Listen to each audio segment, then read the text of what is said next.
الدكتور يحيى البرمبلي، أستاذ مساعد واستشاري جراحة العظام والعمود الفقري، استشاري جراحات اعوجاج العمود الفقري، زمالة جراحة عظام الأطفال وتشوهات العمود الفقري كندا، زمالة جراحة العمود الفقري المتقدمة إنجلترا.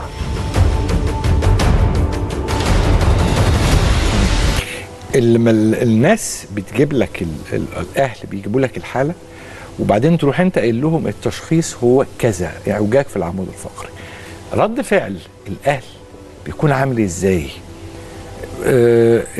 السنين اللي فاتت انت شفت الاف من ردود الافعال. ايه المتكرر في ردود الافعال؟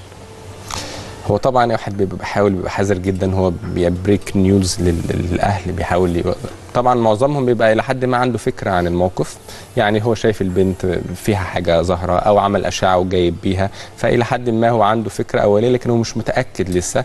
فانا معظم الوقت انا اللي بقول ان احنا عندنا اعوجاج، وزي ما قلت لحضرتك هي دايما بيبقى في نوع من انواع الانهيار يعني او عدم التماسك.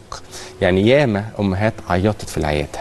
طبعا احنا بنوقف بقى خالص في الكلام في الطب خالص، نقعد نتكلم نهديهم ونحاول نتفهم مخاوفهم ونحسسهم ان احنا معاهم، لان ده الجزء الرئيسي من العلاج، مش مجرد ان احنا هنعمل عمليه.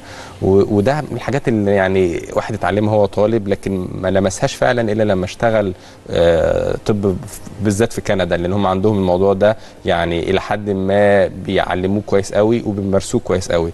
ازاي يبقى في بينك وبين العيان اللي هم بيقولوا عليه رابورت او علاقه يعني واضحه كده، ان انت فاهم هو المريض عنده مشكله ازاي وحاسس بيه وعايز تحلها. وبعد كده طب ازاي ما خدناش بالنا؟